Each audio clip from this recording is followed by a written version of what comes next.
Hi, thanks for joining the SG Child Show today.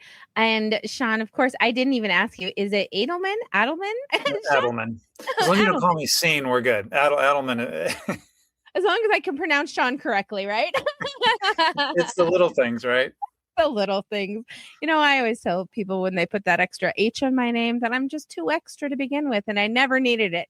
So just don't give me the extra Sarah H, please. That's But good. I like that. I always make sure and you too, probably like spell it out everywhere, the Starbucks ladies, everything, you got to spell it out for them just in case you don't want extra letters. No thanks. Well, we're excited to have you here today and wonderful conversation I know we're going to be having. So, without giving too much away, please introduce yourself. Let our guests know what you are, or our viewers or listeners rather, where you're from and a little bit about yourself, and then we'll get into this How conversation. fun. Yeah. Well, my name's Sean Adelman. I'm a dad who happens to also be an orthopedic surgeon. We lived all over. I was a military brat, so I grew up all over the world, settled in Texas. And then, we've been in Seattle now for 16 years, as long as we've been anywhere. So I've been able to raise my kids. I have three adult children who, make my world what it is. My middle daughter has Down syndrome.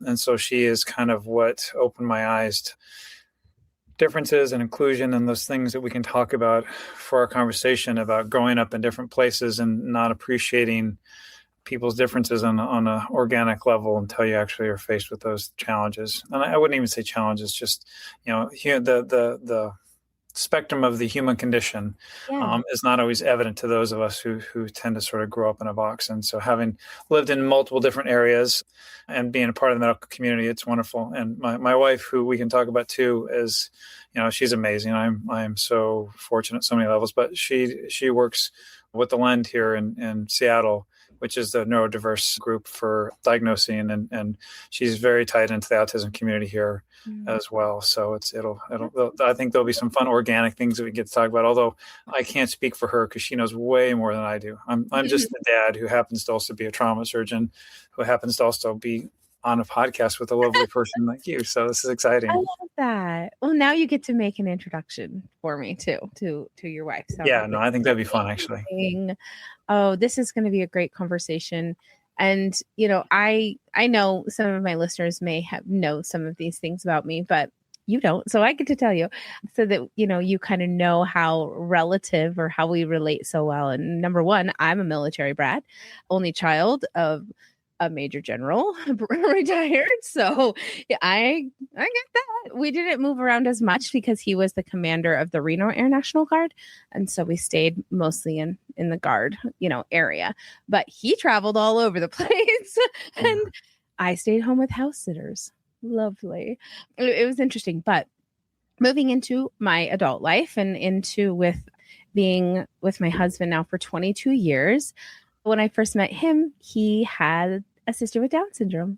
So that was my first kind of personal experience. Yes, I loved people in the world just generally who, are just so sweet and kind, and generally the community is that way. And so, but I hadn't been able to first-handedly experience with an individual that type of a relationship until I, got to be with my sister-in-law. And she had passed away in 2013, bless her heart.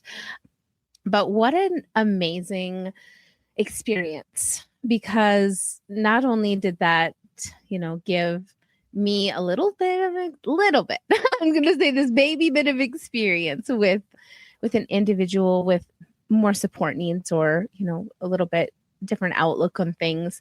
But then when it came to when my son was diagnosed in 2010 at only 14 months and autism, and I had no idea, like, what in the world, but my husband still had this heart of this love for special needs and just for this, I like how you said human condition. And it gave me kind of that bravery and courage to learn more and to be able to not fall into what I think just we do generally as people and be fearful of things that we don't know much about. So yeah, so that's really was, now that I have this, looking back at the situation, being able to appreciate, just like you said, so much in a different way, so much more. Yeah. Yeah, no, I certainly feel that, and we can talk about that a little bit. But, part of my training in medicine, I really was, to be frank, was a bit of a disadvantage. I was a resident, when Devin was born, and, all I knew were the bad things. And I shouldn't say bad things, all the medical diagnoses, all the things you treat and all those other things. And not having some organic relationship to people made me just sort of not understand what I was getting to. In some ways, if I had known anything, it probably would have been mentally a little bit easier on us in that way. But it's also sort of lit the fire, as it were, to want to make sure that the world sees people in a different way. Because and what I do for a living, people have perceptions about what reality is that are based on textbooks, and we tend to see people at their worst, frankly. And most of us don't live our entire lives at our worst. And so when that's your perspective, it really changes how you see things. And that's been a big mission of mine at work. And it's hard because I took a little bit of a hiatus, after the pandemic. My creative juices, as it were, really took a major hit. And it took me a while to sort of get myself back on the wagon of wanting to sort of be a voice. And I know, as you can talk, as being a parent is not the same thing as being a self-advocate. And I want to make that very clear. The words that I share as a parent from my perspective and what I see, I will never attempt to speak on behalf of my daughter or my family or others. And so I try to make those things clear.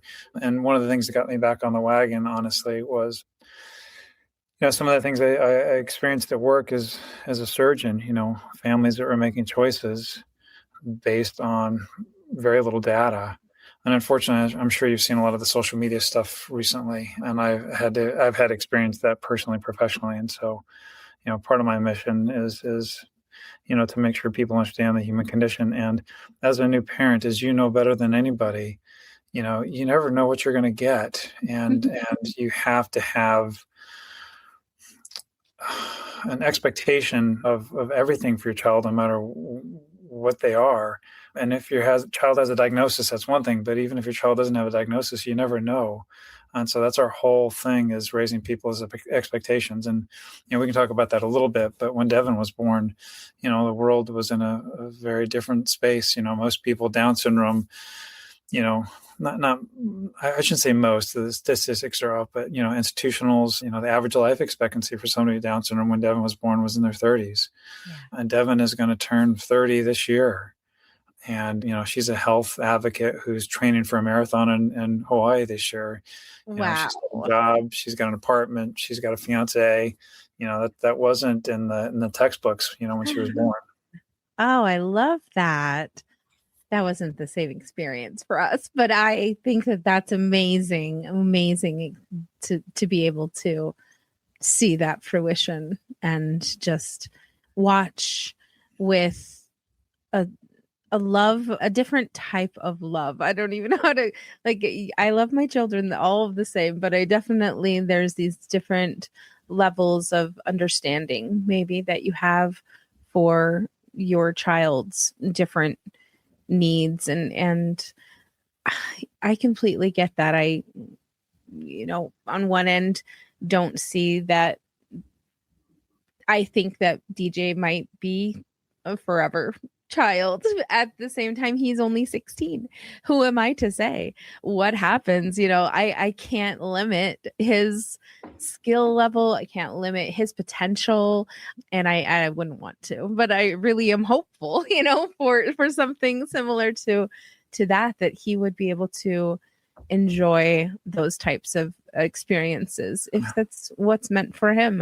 And if it's the other way, then I'll enjoy his company as long as I need to and can as well. So, but I think that in this lifetime, we're really getting into a new era, especially I'm really hoping for new parents and, the younger generation, that we can teach them these things, because unfortunately this wasn't the way parenting was looked at or taught or explained how to be. And this is exactly what we need to be doing, is saying to these younger generations and, just even parents of early children or children in their early ages now, is that, you know, understanding who they are as a human is so important and shouldn't get in the way of society's ego ideas of what your parenting experience should be doing. Right. And I think, we have these preconceived notions about success and value. And, I've definitely had to reframe my own personal version of success and value. And, we talk about that with support employment. Everybody has value. And, seeking that value and understanding what that value is an important part of, once again, the human condition. Everybody has a role to play. And submitting somebody to your notions of what that role is, not okay. And we don't really feel those things. And your son is going to be a part of your life in ways that you never envisioned. And that's how it should be. And you can't sort of put constraints on those things. And, Devin, we're reminded constantly that there are limits to what she can do, but there are also limits to what my other kids can do, both emotionally and physically. And, as a parent, you can appreciate, we always joke, we didn't learn anything from our kids. One kid to the next was so different that we had to rewrite the book. It's like parent 101 starts 3 times in our family because we didn't learn a thing. Yep. Our oldest, unfortunately, was our experiment, and hopefully we didn't screw up too badly. Yeah, I get that. I have a 26-year-old out there. Yeah, exactly. And we have to have those things. And I'm sure you can appreciate this growing up in a military household. You follow the rules, you do this, we're very, our life was a box of rules. Seriously. And we followed those rules and didn't work very well. And we learned that very quickly. Unfortunately, once again, my wife is amazing, and we were able to take a step back and, learn how to not engage and have an open platform and make sure that our kids know we love them. And my definition of success now is, my kids are good people. Like they're, none of my kids went into medicine. I'm the first person in my family who got a postgraduate degree. So for me, this was like all new stuff, and none of my kids followed in my footsteps. And that's great, because they're all good people. Yeah. And my definition of success, I tell a story because it's wonderful for me, is that, a few weeks ago, my adult children went to a concert with me. We got drinks because they're adults. We had dinner and we went to a concert and had a great time. And so my definition of success is my adult children actually want to hang out with me. Yeah.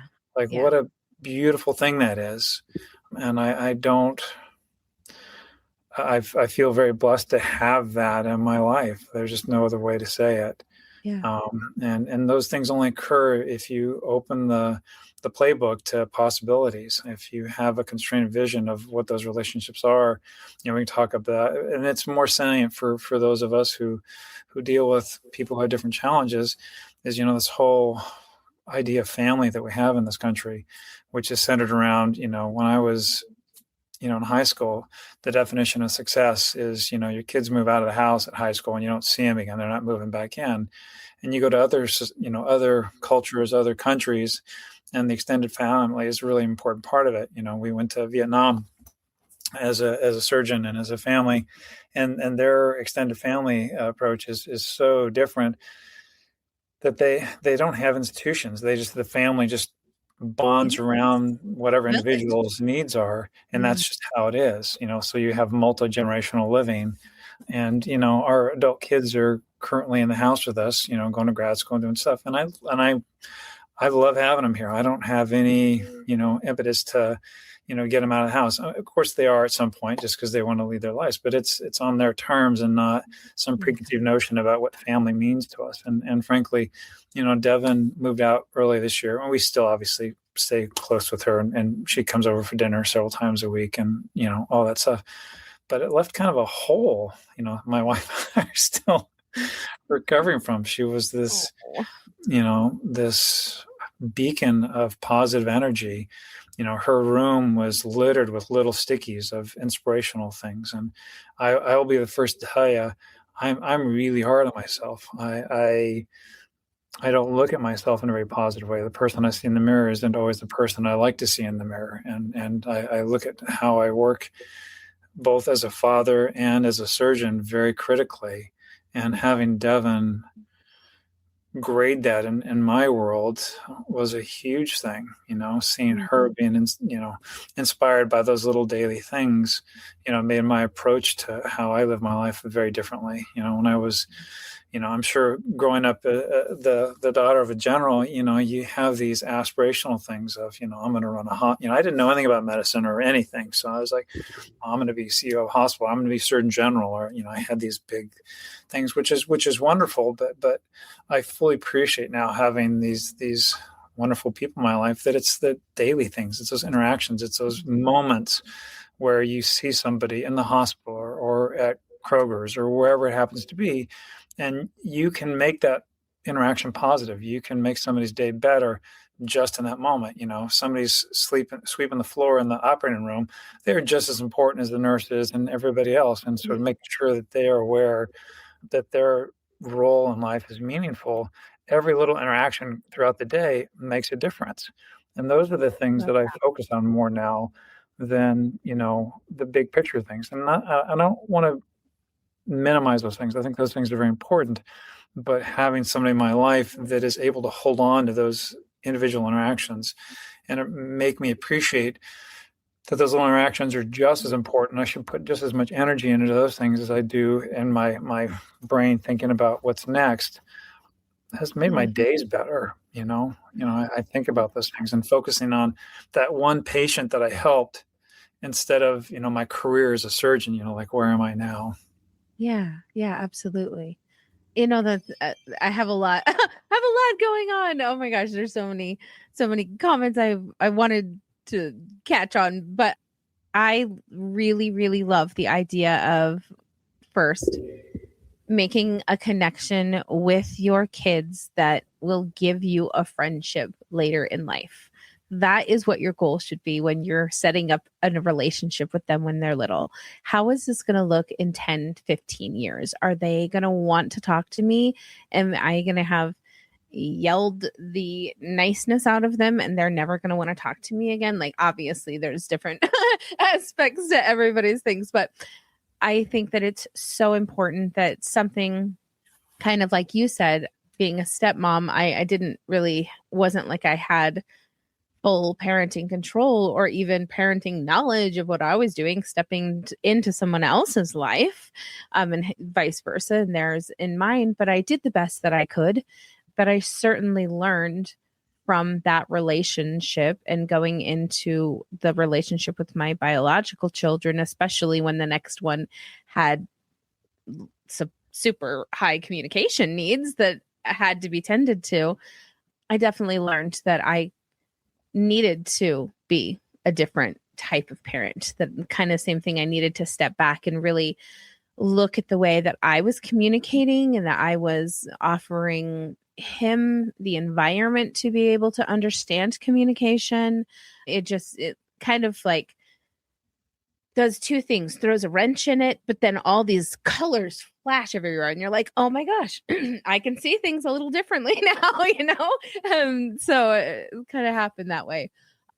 And then I love what you said about appreciating kind of the people who go through life, and maybe the person sweeping the floor, for example. When I'm at the hospital visiting someone, I thank the person who changes the garbage, the janitor, anything. I will thank them. I will walk up. I will go out of my way to go down the hallway to thank them. Like, I totally agree. And I think that in society, there's not enough of letting everyone around you, especially the people that don't get thanked enough, that you're thankful and that you see them and that they are valuable and that they do, just being there is wonderful to have them there to share their worth. And I don't think that we weren't really taught how to do that. And so that's been like a self-taught kind of thing to do. But I surely appreciate it. And it makes me feel so good when you can see the light up, and the individuals when they do feel seen for who they are. And you don't know them. They don't know you. It's not something you owe, but it's just something I love to do. I'm really passionate about that kind of things.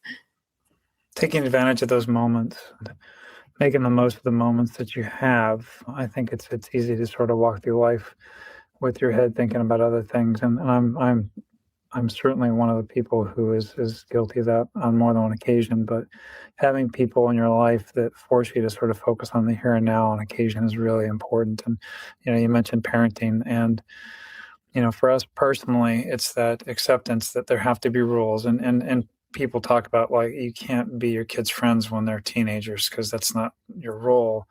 But you also have to be non-judgmental. Like, your kids have to know that it's safe, like they can screw up and you'll still love them and it'll be safe. That doesn't mean there aren't consequences to what happens, but they're safe.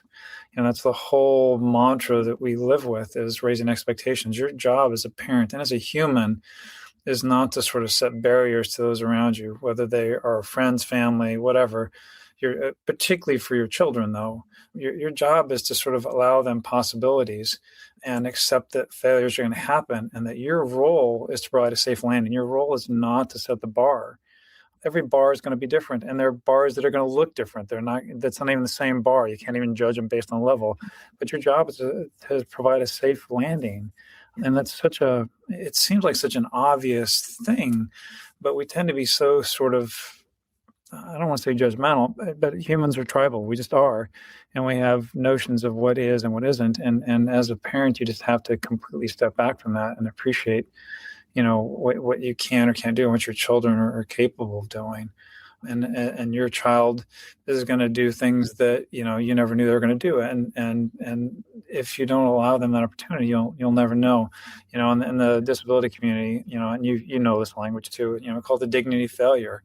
If you're not given the opportunity to fail, you will never succeed. Yeah. And it's obvious when we talk about those comments like basketball. You only make the number of shots that you take, and if you don't take those shots, but in the disability community, if you're never given the ball, then you can't make the shot. You have to be given the ball. You have to be given the opportunity, and you have to be allowed to fail.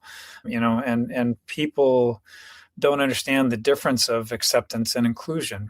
Having somebody watching you play at the game is not the same thing as passing them the ball, knowing that they may double dribble or they may miss the shot. Those are not the same thing. And it is a two-way street. What you gain may not be always the same as what you give, but there is a two-way street. And we talk about this with supported employment. And I think that's just the most salient thing to a lot of the people that live in our world right now with transition and that sort of stuff is, the Walgreens CEO many years ago had a child with disability, and they did this study looking at inclusive employment, and having somebody with either intellectual or developmental disability on your team improves morale, decreases turnover, improves productivity. And so having people who with different abilities is a great business decision. It improves the human condition and improves the workforce. But as soon as you start looking at it through the scope of, I don't think they can do this job, it changes the equation. And it comes back to that discussion we had earlier about value. You don't always know what that person's value is unless you give them an opportunity. And once you give them an opportunity, the world opens up to possibilities that you never knew existed. And that sounds like, fantasy, but it is absolutely true. Absolutely. And convincing people that is such a challenge. Part of the reason I left my previous hospital was because, I could not get them to understand how important supported employment was for the organization. They really had a hole that they could not fill, but they were unwilling to look past this barrier. And it's hard to to understand that from not just a human perspective, but it's a business. I mean, it's good business. You can say what you want about what you believe, but it's a good business decision as well. Anyway, I rambled a lot, so please No, forgive me. I think that is so important and so true, because there's so much in work transition that needs to be talked about and needs to be the topic of discussions with employers along the way. And let's be honest, if we have 5 individuals and we invite 4 to the table, we are losing out on an entire person's brain, ideas, things that they could show us, things that, like, it's why would we want to leave ideas and things out? Like, bring everything to the table. Right. Wouldn't that be best? Yeah, absolutely. And I think in all segments, we tend to, especially in the professional world, we tend to sort of develop this narcissism of, I think this way, this I'm right. And that's why, for me personally, like when I finish a surgery, I ask everybody in the room, scrub tech to nurse to anesthesia, are there things we could have done differently? If somebody says something during the case, I always listen to them, because I learn every time I do something. And that's the same way in the job force. And people have a perspective that you'll never have unless you open yourself to those possibilities. And I think that goes from education to work to professional life. And those are just values that we want to propagate so people can appreciate that listening to others doesn't devalue your own status. We have this thing that if I don't know all the answers, I have to be right. Otherwise, I'm not as good as I think I am. And that's really not the case. And that goes for parenting too. As a parent, you have to be vulnerable. Your kids have to see you fail, because it's going to happen to them. And they need to see how you cope with that failure. How you cope with failure is a lesson that your kids will see. And if your kids never see you cope with failure, if your kids never see us, my wife and I, having a conversation or going through stuff, when they hit those things in their lives, they will feel like they're even more of a failure because my mom and dad never went through this, or I never saw. And so devaluing yourself based on what you see also affects your family. And so, it's hard. I don't want to be any less. I strive to be better every day, and sometimes I don't succeed. And I've come to the conclusion that it's important that my kids know where I failed and what I'm improving on. When I have a really bad day at work and I'm not the best person, it sometimes takes me a minute to check myself, but I always have to let my kids and my wife know, I'm not mad at you. Here's what's going on my mind. I need to do better, so that they understand that these are parts of the human condition, because otherwise, everybody just gets defensive. Anyway, that's, once again. I love clear. I think there's nothing more important than just clear communication. And, as my youngest is 14, it's one thing that I admire so much about her. Oh my goodness.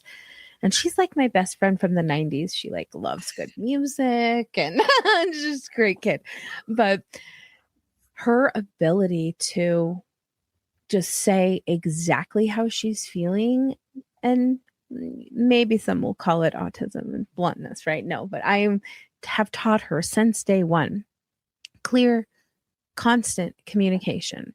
I want to know how you're feeling, all of the things. If there's emotions that you aren't understanding while you're having these feelings, we could talk about what those look like and how to act or react to those, how to, what they might look like physically or what they might feel like emotionally, like in your body. What does it feel like? And I really like to just dive deep into all of those things with her. And I just see this confident, yes, she's a teenager and hormonal, emotional, and all of the things that happens with teenage girls. But she's so upfront. It's not like I have to pull the information out of her. And I've had those relationships, and those are tricky with kiddos who don't open up, and you just never find out the realness of anything.